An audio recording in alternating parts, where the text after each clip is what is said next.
Le moment tant entendu est arrivé. On a assez parlé de l'amnistie, de cette sanatoria et enfin, le décret est sorti, ça a été voté et le Sénat a signé. Aujourd'hui, je suis là pour vous parler de cette régularisation des sans-papiers. Dans cette vidéo, je vais vous expliquer quels sont les secteurs concernés, quelles sont les personnes qui peuvent accéder, quels sont les types de permis et comment faire la demande. Alors, sur cette partie, comment faire la demande, il faut savoir que ce n'est pas complète. Voilà, il y a encore des détails qui n'ont pas encore donné. Voilà, ils disent dans 10 jours qu'ils vont donner ces détails. Mais l'information que j'ai à ma possession, qui est déjà un début pour la demande, qui font déjà partie des méthodes de ce qu'il aura demandé, des éléments qu'ils auront besoin, qu'on aura demandé pour pouvoir faire la demande, je vais te les donner.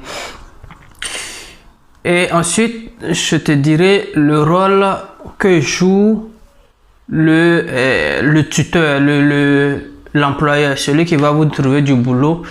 Et enfin, nous allons voir les cas d'exclusion. Mais ce n'est pas tout.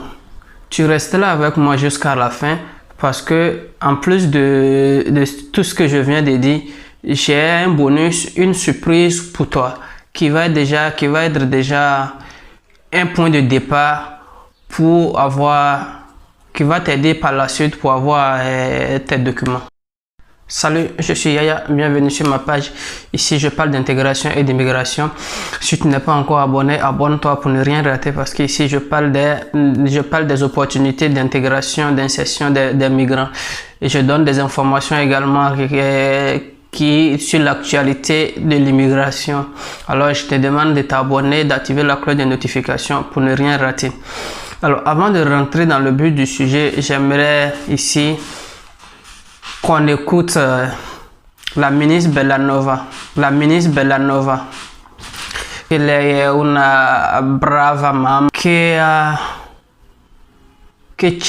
sostenuto questo progetto fino a oggi e noi è un dovere per noi di ringraziare la mamma, la ministra.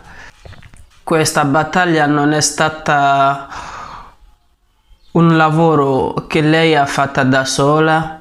Ringraziamo anche la ministra Lamorgese che anche lei ha contribuito moltissimo per poter riuscire a dare un senso positivo, un esito positivo a questa sanatoria. E ci dobbiamo ringraziare tutti gli italiani, il governo, le associazioni, tutti coloro che abbiamo cercato, non abbiamo trovato nel nostro lessico un'altra parola più grande, più forte di grazie. L'ultimo punto, Presidente, che voglio richiamare e che per molti può essere considerato un punto accessorio, per me, per la mia storia, è un punto fondamentale. E mi riferisco all'articolo 110 bis, l'emersione dei rapporti di lavoro. Da oggi, per la scelta che ha fatto questo governo, gli invisibili saranno meno invisibili. Quelli che sono stati brutalmente sfruttati nelle campagne o anche nelle così false cooperative dove venivano date persone in prestito per lavorare nelle famiglie, per lavorare come badanti, come colf, non saranno invisibili perché potranno accedere a un permesso di soggiorno per lavoro e noi li aiuteremo ad essere persone che riconquistano la loro identità, la loro dignità, perché abbiamo fatto una scelta chiara. Io su questo voglio ringraziare il Presidente, voglio ringraziare la Ministra Lamorgese che è stata una compagna di viaggio molto tenace insieme a me e agli altri per portare in porto questa scelta, e da oggi noi possiamo dire che vince lo Stato, perché lo Stato è più forte della criminalità, lo Stato è più forte del caporalato. La ministra Bellanova che ha dimostrato anche che è una donna, una mamma, ma anche una persona che ha condiviso le situazioni, che si è avvicinato agli invisibili, conosce la situazione in cui vivono gli invisibili. Ringraziare questa mamma per dire lei grazie la Borghese, grazie la ministra Bellanova. Con questa vittoria voi siete entrati nella storia del mondo, dell'Italia. Tanti sono passati prima di voi, ma voi siete entrati nella storia dell'Italia della più bella maniera. Voilà. Vous avez vu, vous venez de l'écouter, vous avez vu, nous avons tous vu l'émotion de la ministre Bellanova, voilà, qui avant d'être ministre, qui fut une syndicaliste, donc qui connaît bien le domaine, qui connaît bien la souffrance des invisibles, des sans-papiers. Et voilà, le décret est sorti, même s'il reste encore des détails que nous n'avons pas à notre possession, mais le peu d'informations que nous avons, alors on se dit qu'on se doit de partager ça avec vous. Et voilà. Et la régulation s'applique aux domaines tels que la pêche, l'agriculture, l'élevage, l'aquaculture, l'assistance aux personnes atteintes de maladies ou de handicap qui limitent leur autosuffisance et les domestiques. Alors, quelles sont les personnes qui peuvent accéder à cette amnistie, à cette sanatoria? Les personnes qui étaient en Italie, qui étaient en Italie avant le 8 mars 2020. Mais ce n'est pas suffisant d'être en Italie avant le 8 mars 2020. Il faut figurer dans le fichier de l'État. Donc, il faut avoir résidé en Italie régulièrement en Italie avant le 8 mars, mais avoir été identifié par photo signature. C'est-à-dire, vous êtes ici, vous figurez dans le fichier de l'État avec une identification photo, alors vous pouvez faire la demande.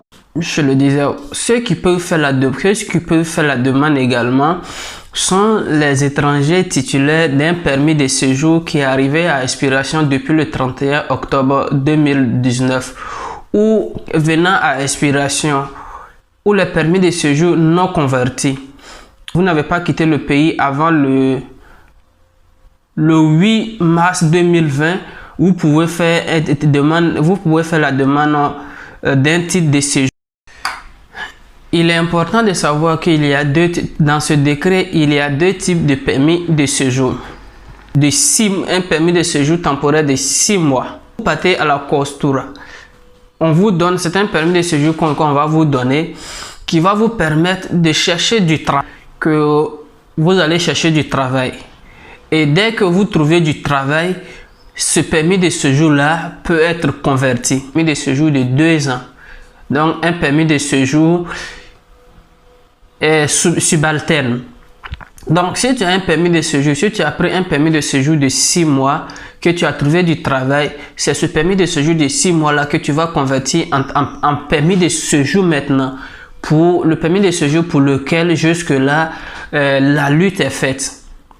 Pour laquelle on lutte pour avoir là, on rêve pour avoir là. C'est le vrai permis de séjour maintenant que tu vas avoir que tu vas convertir. Tu vas convertir ton permis de séjour de 6 mois en ce permis de séjour vrai que tu peux aller voir, tu peux voyager avec ce permis de séjour là.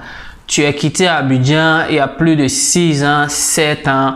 Quand tu as ce permis là, Tu peux dormir ici et rêver te voir à Bamako. Tu peux dormir ici et rêver te voir en train de manger tchèp à Dakar. Tu peux dormir ici et rêver te voir en train de manger garba à Abidjan.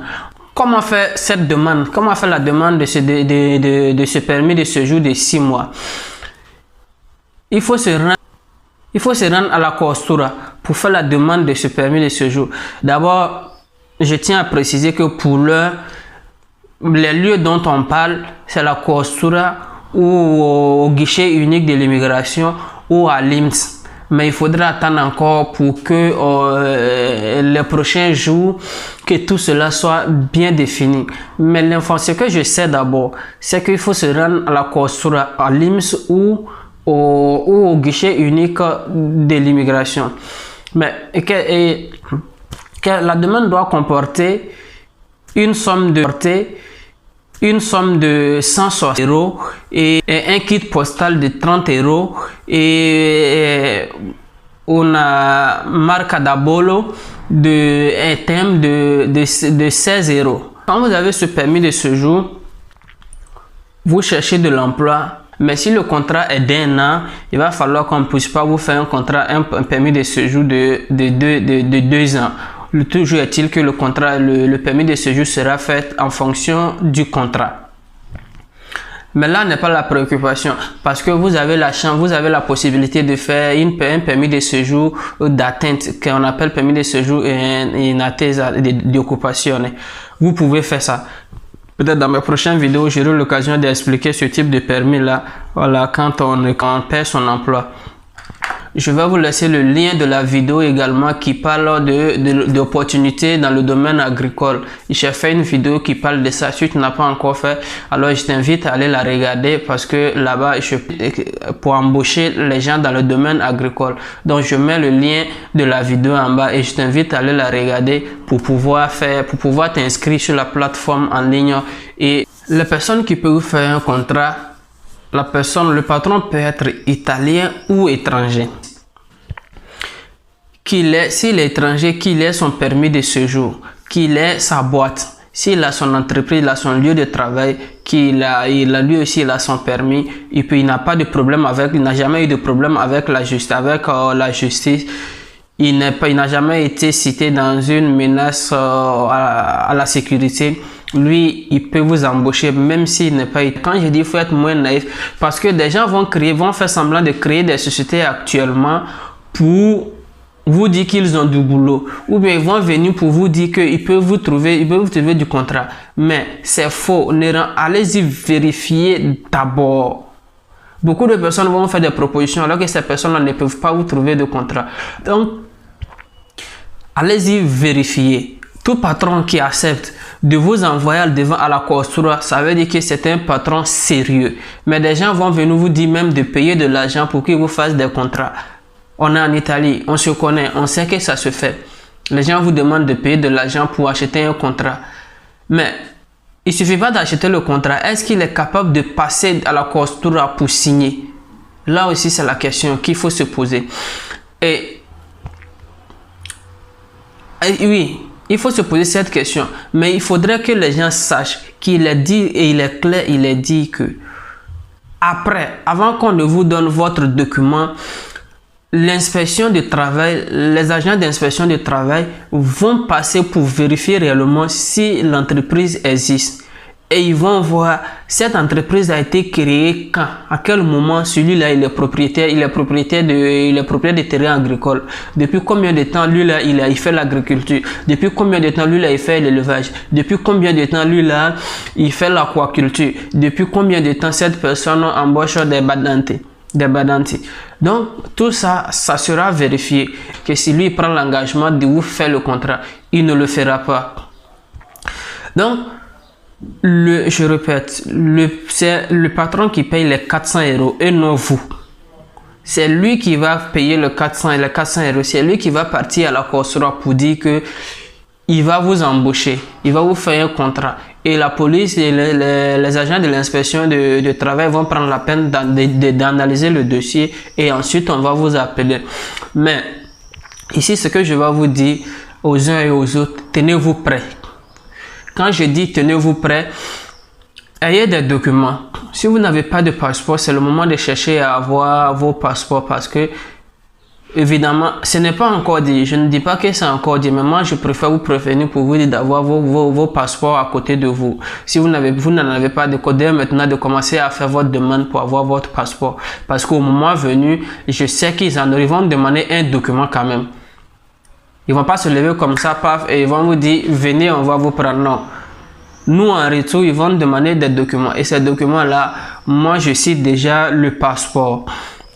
Donc, dans la barre de description, je vais vous laisser le lien de la vidéo également qui parle d'opportunités dans le domaine agricole. J'ai fait une vidéo qui parle de ça. Si tu n'as pas encore fait, alors je t'invite à aller la regarder. Tu as déjà eu un problème avec la justice ici. Tu ne peux pas, tu es exclu. Tu ne peux pas accéder ta demande sera refusée. Si ton patron aussi a déjà eu un problème avec la justice, c'est la même chose. Toi, tu n'as pas de problème avec la justice, mais celui qui va prendre la garantie de te faire le contrat, si lui il a un problème avec la justice, alors tu es foutu. Ta demande sera refusée. Donc, voici l'information que j'avais à vous passer, et je n'ai pas oublié parce que j'ai reçu des questions. Voilà, certains m'ont posé des questions, mais comme je peux pas prendre la peine, quand la demande, beaucoup de personnes me posent la question. Je peux, au lieu de prendre la peine de répondre à chacun par-ci, par-là, alors je préfère faire une vidéo pour répondre à ces questions-là. Et donc, il s'agira pour moi de faire bientôt une vidéo dans la semaine pour l'ouverture des costuras dans le Piémont. Et quand je dis Piémont, je parle du départ de région, je parle de Torino, ceux qui sont du côté de Torino. Et je vais parler également de comment renouveler les cas spéciaux, casi speciali. Je vais parler de ces cas-là, c'est les personnes qui ont le permis de séjour appelé casi speciali. Je vais parler comment convertir, comment renouveler ces permis de séjour. Également, ceux qui ont le permis de séjour humanitaria, je vais également faire une vidéo également pour répondre, de leur répondre comment renouveler ou comment convertir. Donc, si tu te retrouves dans ces cas, sache que ma prochaine vidéo, c'est pour vous donner la réponse à ces deux préoccupations-là. Donc, on se donne rendez-vous, mais en attendant, ce que je vais vous demander, c'est de vous abonner, d'activer la cloche de notification et de me laisser un commentaire. Merci et on se donne